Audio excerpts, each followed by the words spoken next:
Hello, good morning. Magandang umaga sa lahat. Good morning, Chairman, and to our commissioners. Good morning to PSC employees. And thank you for the invite. So today, naisip ko mag-present cultivating the champion mindset.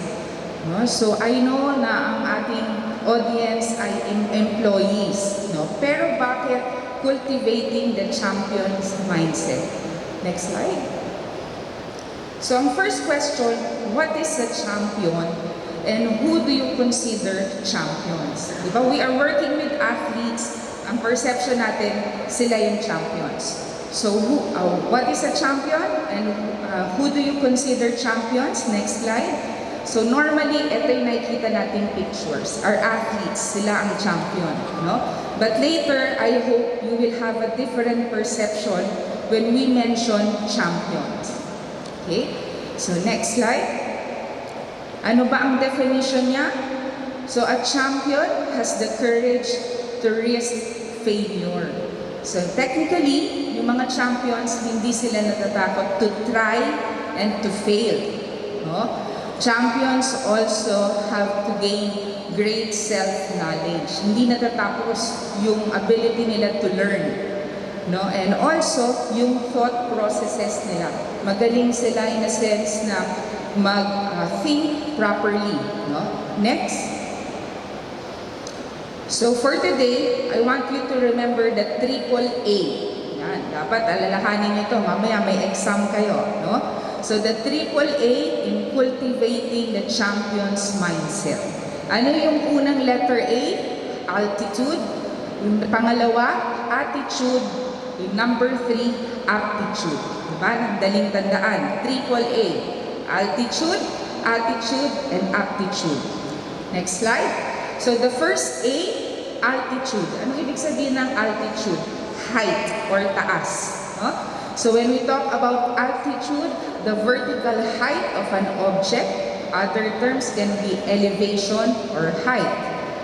Pag pinag-uusapan siya sa psychological concept, pag sinabi mong altitude, yan ang vision, ambition, goals, and objectives. Next slide. So I'm going to give you one story. Siguro kilala nito, no? Si Steve Jobs, si Apple. No? Siya yung founder ng Apple. Saan ba nagsimula yan? With a vision. No? Ang pinakagusto niya lang magkaroon ng computer na madaling gamitin ng lahat. No? It was not easy for him during the start, ang daming failure, but yung vision niya never stopped him. Next slide. So eventually that vision naging reality. Okay, next. Punta tayo sa local. So we have our own, no? Ang ating mga Miss Universe. Ang perception lang natin, naalala lang natin sila, or nakikilala natin pag panalo na. No? But let's look at yung kay Pia. Sabi niya, never settle when you can dream bigger. So, altitude, no? Meron siyang dream, meron siyang vision. How about yung kay Catriona? No? Sabi niya rin, I give my 100%. There is no such thing as plan B. Kasi pag may plan B, nadi-divide yung attention mo. Next slide. And of course, sa sports, one good example can be kay Heidi Lilias. Pang-apat na Olympics bago niya nakuha yung gold. In 2008, so sumali lang siya. Okay? 2012, did not finish. And then yung 2016, technically she was a bronze. No? Kaya lang, hindi na-lift ng China, kaya naging silver. And with that thinking, naisip niya, uy, kaya ko pala mag-silver. Then, kaya ko pala mag-gold. No? Since 2016 until 2020, she was just dreaming for one medal, gold. No? Hindi niya option, bronze, silver. Ang option niya lang, ang only thing na tinitignan niya is gold. Okay? So, next. So when we talk about altitude, sabi nga dito ni George Shaw, some men things as they are and say why. Others dream things that never were and say why not. So even if for other people imposible, ikaw, kung clear yung vision mo, kung clear yung dream mo, you can do it. No? So that's the first one. Next slide. So, altitude for PSC employees. So, very important for yourself. Okay? Dapat may vision ka sa sarili mo. May vision ka sa work.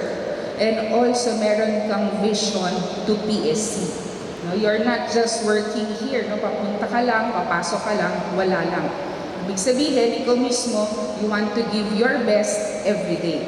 So, next. So, the second A is attitude. Yan. So, attitude, a feeling or opinion about something. Pag sinabi mong attitude, tatlo yan.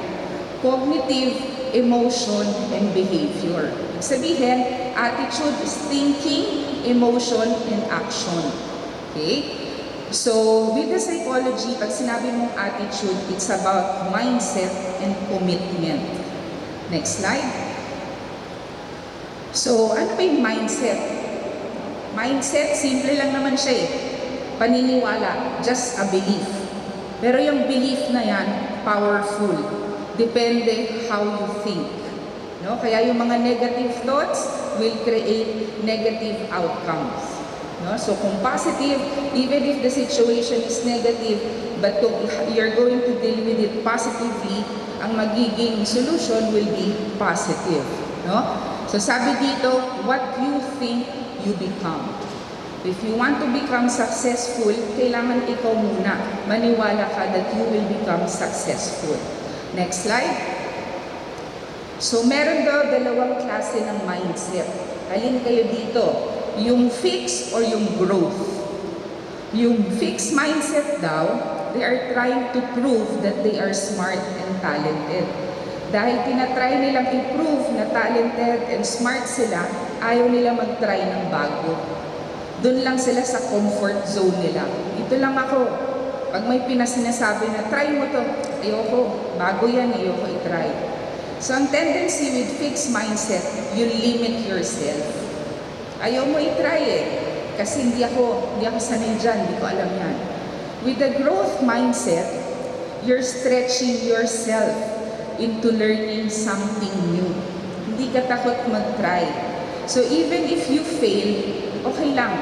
No, at least you learn something new. Because of this growth mindset, you develop yourself. No, hindi ka takot na mag-fail, hindi ka takot i-try yung mga bagong bagay. So hopefully, and I hope all PSC employees should have this growth mindset. Next. So, kilala niyo to, diba? Si Superman. So, stretching beyond the possible. So, kilala siya because he was an actor. Okay? And then eventually, in 1994, nahulog siya sa kabayo. No? And then what happened? Na-paralyze siya. No? Yung buong katawan niya was paralyzed. So, all the doctors are saying, wala na. Paralyzed ka na talaga. Imposible na. No? For you to be cured. Because of his mindset, sa kanya, he was trying. Sabi niya, baka may mga pwede pang gawin. No? So, nag-try siya na maglagay sa katawan niya ng mga rehab. No? Ine-exercise niya. No? Never siya nag-stop mag-rehab. And then eventually, after several years, yung nagsasend na ng signal, no? Yung brain niya, yung back niya doon sa brain. No? So sabi ng mga doctors, imposible yan. Kasi once na paralyzed ka na, hindi na yan mangyayari. So with him, kung titignan mo, next slide. So, sa kanya, binago niya yung science. From impossible to possible. Because siya mismo, even experts are already saying na wala na. No? Pag paralyzed ka na, paralyzed ka na. But he never stopped. No? But it took him several years. But because of that, diba, nagkaroon ng parang miracle and then inaral ulit ng doctor na posible pala. So sa kanya, sabi nga, nothing is impossible. Okay? So next slide. So, when do you feel that you are smart? Magaling ka. When you are flawless or when you are learning. So sabi dito, it's not about immediate perfection. Yan. It's about learning something over okay, time confronting and challenging as well as making progress. So hindi siya madalian. Okay lang, it will take time. Even for athletes, di ba? Para ma-develop yung muscle nila, it will take time. Next slide. So, mindset also changed the meaning of failure. Diba? Ilan ba dito takot mag-fail? Or pag sumubok, takot sila na, ay, baka hindi ako manalo. No? So, dito, sabi, failure has been transformed from an action, I failed, to an identity. Diba? Takot ka mag-fail kasi feeling mo, pag nag-fail ka, ikaw yun, nagiging identity. But supposed to be, that is just the situation. Okay? So sabi rin dito, don't focus on what you lost, but what remains. Don't focus on the pain, but how the pain shaped you. Don't focus on the failure, but the great lessons that failure taught you. Technically, there's no such thing as failure. As long as you learn something, you still gain. Okay? Natuto ka pa rin. Okay? So, ito hindi ito sa context ng athletes lang. Sabi nga natin, we are all athletes technically because life is like a marathon. Diba? So, hindi porket na, ito athletes lang. Hindi. We are all athletes because we are still living and yung buhay para siyang marathon. So, whatever learnings we can learn from athletes, pwede natin i-apply. Okay? So, also, yung effort. Yan. So, effortless accomplishment over achieving through effort. So, sabi nga dito, even geniuses, kahit yung mga matatalino, they need to exert effort. Next slide. So, etong book, I hope you're going to read this one. Talent is overrated. Diba? Para pag sinabi natin, uy, may talent yan, bigyan na ng jacket yan, atleta na yan, no, artista na yan. Pero sinasabi sa book nito, no, hard work beats talent when talent doesn't work hard. So even if the person is not that talented, but the person is hardworking, magiging somebody siya someday. Sabi nga dito, it doesn't matter how talented you are, it doesn't matter where you come from. It doesn't matter what your skill set is right now. You need to work hard to achieve what you want. So sabi dito, kailangan ng deliberate practice. So ang tanong, are champions made or born? They are made. Because even if you have the talent, you have to exert your effort. Next, another book, talent is never enough. So kanina, talent is overrated. This book, second book, talent is never enough, insisted that the choices people make, not merely the skills they inherit, propel them to greatness. Okay? So sinasabi dito, it's what you add to your talent that makes the greatest difference. Ano yung kailangan mong i-add? Belief lifts your talent. Initiatives activates your talent. Focus directs your talent. Preparation positions your talent. Practice sharpens your talent. Perseverance sustains your talent. And character will always protect your talent. Even if you are talented, kung may problema tayo with character, eventually, you will not become a successful athlete. So it's what you add to your talent that makes the greatest difference. So maganda itong libro na to, no? Talent is never enough. So what are we saying with attitude? Success is about being your best self, not being better than others. So you don't need to compare yourself with other people. Ikaw mismo, no? So failure is an opportunity, not a condemnation. And effort is the key to success. So kung magbabasa tayo ng maraming books, ano yung pinaka-common nila? It's really the effort. No? Next, so as an attitude for PSC employees, we have to have the right mindset and commitment. Diba kanina binasa natin yung mission and vision. So hindi ka lang papasok dito dahil work mo siya. You have to have the right mindset. Okay? You have to be positive and be grateful. Kasi pag negative ka, di ba, yung kasama mo sa office na-absorb yung energy na yun. Okay?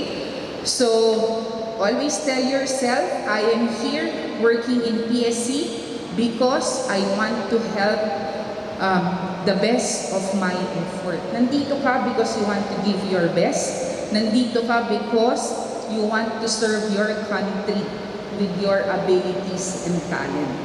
Okay, so that is the right attitude, for PSC employees. Next, so we have the last A.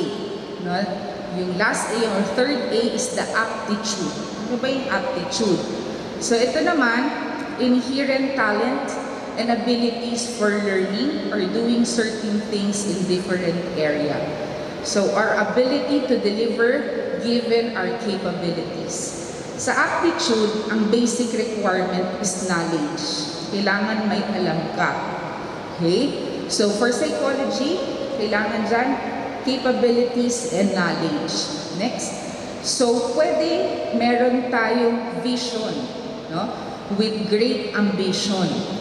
Meron din tayong very enthusiastic din tayo. Pero kung wala namang knowledge, di ba, hindi rin tayo magpo-progress. So sinasabi dito, we have to read, we have to learn, we have to be open to opportunities for learning or for improving. So this one, I'm going to give lang an example, concrete example of aptitude. In the case of Miss Heidi Diaz, ano yung naging advantage namin? Strategy. No, we tried to study her opponent. Kung titignan mo yung naging kalaban niya ng China, hindi siya natatalo. No? Sa lahat ng competition, never siya natalo because she is strong. Kahit siguro pabuhat mo yung kotse doon, kaya niyang buhatin. No? Ganun siya kalakas. Laging perfect yung kanyang pagbubuhat yung China. So ano yung naging advantage or ano yung ginawa namin? We try to strategize. We learn the opponent. No? So ito yung sinasabi natin, knowledge. No? Things to improve every competition. Ano yung strength, ano yung weaknesses. No? So that we can focus on what we need to improve. Ganun din, no? In terms of your work, you have to have the knowledge. Ano ba yung pwede ko pang matutunan para mas maging magaling ako sa aking trabaho? No? So you have to strategize. No? Sabi nga, you have to work smart. No? Hindi yung pagod na pagod ka, pagtapos ng gabi, ano ba, bakit ako pagod na pagod? Wala lang, pagod ka lang. Kasi ang dami mong iniisip. It causes anxiety and depression to you. So, ang maganda, you have to work smart. For today, ito yung kailangan kong gawin, ito yung achievable. No? So, meron kang goals, meron kang target for the day, for the week, for the month. Okay? So, ito, good example can be, okay, yung kalaban, physically stronger, but we tried to look at from a different perspective. No? Ang naging advantage niya is that akala ng China, mahina na siya. Because her competition before Olympics, hindi siya nag-podium finish. So nag-bank on kami doon sa thinking ng China na hindi siya malakas. So dun sa numbers, doon na namin nilaro, na mahina lang or mababa lang yung numbers. And then eventually, diba, doon na nag-meet sa last lift. No? So it's about strategizing. Next. So aptitude for PSC employees, knowledge is power. No? Hindi porket nag-work, no? Physically you are working, but you have to learn. Kailangan matuto ka. No? You have to read. Sabi nga dito, learning is essential. No? Kahit hindi doon sa field na wino-work mo, pero huwag kang matulog na hindi natututo ng kahit ano sa isang araw. Kasi dito rin nagsa-start yung dementia and Alzheimer. No? Pag paulit-ulit na lang yung ginagawa mo, hindi na siya nakaka-stimulate ng thinking. No? So dapat ikaw, alam mo na, parang this week hindi na-stimulate, hindi na laro yung utak ko. you have to do something about it. Pwede kang, ang dami naman sa cellphone, di ba? Yung critical thinking, problem solving, decision making. And then, never stop learning. No? Social media can be very powerful, but you have to choose ano yung papanoorin nyo. Ang endpoint, kailangan pag pinanood ko to, may matututunan ako. Hindi lang yung, alam mo yun, naaliw lang ako, na-entertain lang ako. So you have to push yourself that every day, learn something new. No? Next, so what is a champion? Sabi natin, the AAA, you have to have the altitude, okay? You have to have the ambition, vision, goals, and objectives. We have to have the right attitude, no? Mindset and commitment. And the last A is aptitude, capabilities and knowledge. So ito yung mga components for us to be or to cultivate a champion's mindset. So we work with athletes, so dapat tayo rin, no? Each one of us, champion ang tayo mag-isip. Okay? Next.